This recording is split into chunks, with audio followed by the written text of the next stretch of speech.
Today we're answering the question on every entrepreneur's mind: why all new brands should be open to sudden change. One of the biggest mistakes an entrepreneur can make in 2021 is being too rigid to pivot. Holding tight to only one acceptable outcome sets limitations and inhibits the mind from learning and adapting quickly to cultural changes and new information.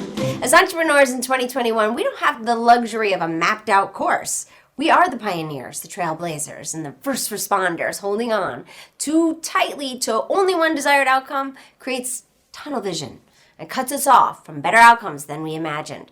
And we need to stay agile and curious so we can see unexpected opportunities and creative solutions from a 360-degree angle at all times, because even a well-established brand can fizzle out if it isn't prepared to make sudden changes and sometimes drastic changes. Today we're answering the question why all new brands should be open to sudden change.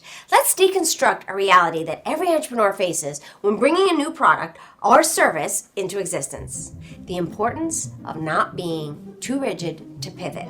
We're going to take an in-depth look into Netflix as a brand case study and how its initial so-called failure turned out to be the best thing that could have possibly happened. And to be sure to stick around to the end, because I'm also going to give you an exclusive link to the answer key for the Passing the Bling test, which has an overview of the 10 landmarks of branding so your brand can come out of nowhere and make moves like Netflix did in 2021.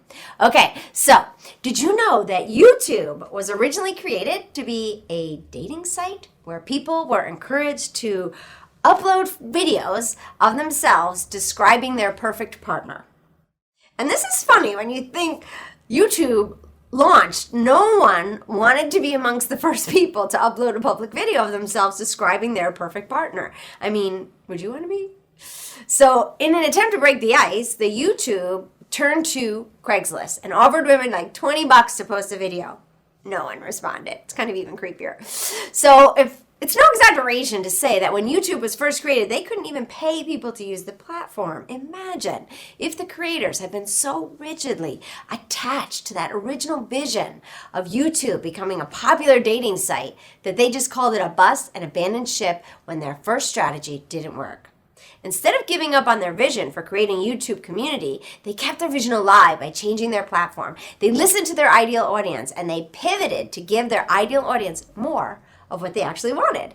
When the creators of YouTube decided to open the platform up for posting videos about whatever people felt like posting with the slogan, "Broadcast yourself," one of the founders kicked things off by uploading the very first YouTube video, an 18-second clip entitled "Me at the Zoo." And about a year later, YouTube was acquired by Google for $1.65 billion. If the founders of YouTube had viewed their initial difficulties as a total failure, and look, as a dating site, YouTube was a failed concept, and they could have missed out on an opportunity of a lifetime on being a culture changer. Stories like this about entrepreneurs needing to make huge shifts during development in order to keep their vision alive and keep in motion all that they have accomplished so far, they aren't just common, they're more or less universal. For an entrepreneur, pivoting is a natural part of the process, and being aware of this aspect of entrepreneurship and cultivating the mental and emotional agility to pivot has never been more culturally relevant to brand building than it is right now in 2021. And here's a little secret: it's actually super duper fun. You know how those people are complaining that saying they don't want to go back to the cubicles, and we don't blame them? It's because you don't get to pivot in a cubicle. You don't get to think of yourself out of a box in a cubicle, but as an entrepreneur, that's your game. So consumers want brands on the front line, being first responders in times of difficulties. This is their deep need. And a recent Edelman study released June of 2021, so very recently, as of the time that I'm speaking this, revealed that 84% of consumers say they want brand advertising to focus on how brands help people cope with pandemic-related life changes. Can you imagine how many brands in the world will need to pivot their entire message from whatever it was before the pandemic to what people need it to be right now? And as the world continues to heal and we start to put the pandemic further behind us, the primary need of our brand communities will change again. Thank goodness.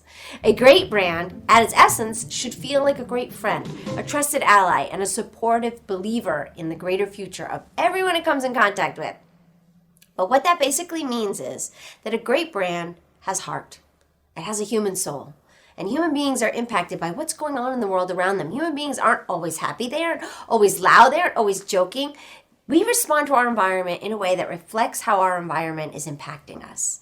And the world around us changes. So do our emotional needs. And the decision to buy is emotional. Have you as consumers noticed any brands in particular who have just carried on with their branding message throughout the pandemic as if nothing happened? Reluctant to take any one particular stance on any of the issues that are weighing on the hearts and minds of people in their communities.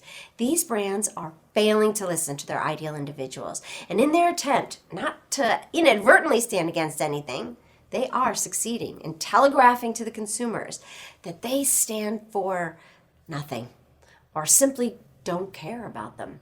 Yikes. Because they just don't want to lose sales. But then on the flip side, can you think of any brands whose response to the pandemic inspired you to draw that brand closer to your heart? If you can, I'd love it if you mention them in the comments below. I have a running list of companies that I'd love to do brand case studies on. And if that's you, I'm super interested in which brands really stood out or how your brand stood up for your brand community throughout the pandemic. So leave me a comment below to become a brand case study with me. Even well-established rock star brands must remain agile and open to change. Apple almost completely fizzled out in the mid-90s, if you can believe it, because they weren't adapting fast enough to set themselves apart from other tech companies at the time. But then Steve Jobs came back on board and with his ingenuity and his entrepreneurial spirit reimagined Apple's brand messaging and aesthetic, and now they are nearly untouchable.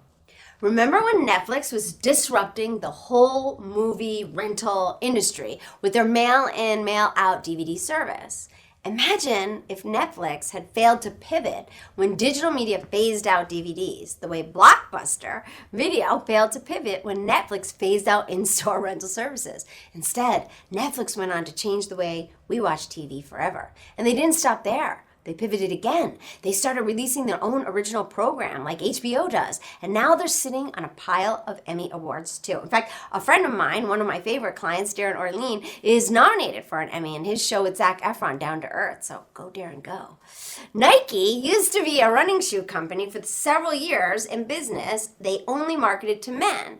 Amazon started off as an online bookstore. Google was first launched under the name backrub.com, and it was only marketed to college students. That just runs chills up my spine. Nintendo, another example, was just a way to play electronic card games. Tiffany's & Co. started out as a stationery store in New York City. Are we seeing a theme here? When the first Gap opened in 1965 in San Francisco, I've been to that Gap, it was a record store. Avon started as a door-to-door book sales, handing out little perfume samples as a way to get their foot in the door. Before long, representatives realized the perfume was making more impact on their audience than the book. They were listening. Wrigley's Chewing Gum used to be a soap company. Colgate used to make candy, ironically, from cavity causing to cavity preventing. And the moral of all these stories? Be flexible enough to pivot your platform, your concept, your approach, and never confuse the sudden change and 180-degree pivots with failure, losing sight of your vision, being off track, or going off the rails. This is just what the negative voices in your brain, your ego wants to tell you to keep you down, to keep you in status quo. Brush that off. In an entrepreneur's world, a failed concept isn't the end. It's just more information to be integrated into your strategy for enhancing your and refining your vision. Be customer-driven instead of product-driven. Many entrepreneurs in 2021 will make the mistake of pouring all their focus, their energy, their resources into launching a business that completely revolves around a single idea for a product or service without considering their customers' needs, without reading reviews left like breadcrumbs by their ideal audience on the websites and social media feeds of already established brands in their industries, without even asking themselves what their community is going through right now and what it's most important to the people they wish to serve, or asking themselves the million-dollar question, what is the one emotion that I want my brand to inspire most in my brand community? Instead of hyper-focusing on one desired outcome, connect your drive, your inner passion, your entrepreneurial spirit to your innate human desire to help the millions of people whose lives are going to be improved because of your brand. And don't stop until you reach them. Let go of what you think it's supposed to look like, because you're not only going to be able to really know until after you hit that first mile marker and look back and say, wow, that was a wild ride. That's a good feeling. Wow, that was a wild ride. That's a victory lap. Every swing and miss is one step closer to success for the entrepreneur in 2021 who are flexible enough to pivot. Try something else. Try something new. Go back to the drawing board and never give up. We're about to witness the resurrection of a planet, and only through the expression of a great brand, your brand, will you have the ability to make your products and service connect with the people who need your brand's help, hope, love, support, the people in this world who need you the most. They are out there. And can you feel it? It's the calling that you hear deep in your gut that says, get this idea out into the world. The force that's driving you forward, that calling that's coming from somewhere that's bigger than you, bigger than your idea, and bigger than any one direct path. It's coming from them, your ideal individuals, the future brand community you're ready to cultivate, create. It's the collective voice of the millions of people who need your brand urging you along, and there is no mapped out course. Thank goodness. You are an entrepreneur and you blaze your own trail. What fun. What is most important to reaching your goals? Just keep going. Thank you so much for joining me. If you enjoyed this episode, hit the subscribe button and don't forget to click the bell so you don't miss a single thing. I release new videos every Tuesday and Thursday, so keep treating these episodes as your own personal masterclass for becoming an inspiration to millions with branding. And as always, the way to become an inspiration to millions starts with our motto, love what you do and love how you do it. Thanks for watching. Don't miss out on a single thing. Subscribe below. And here's something else I think you'll love.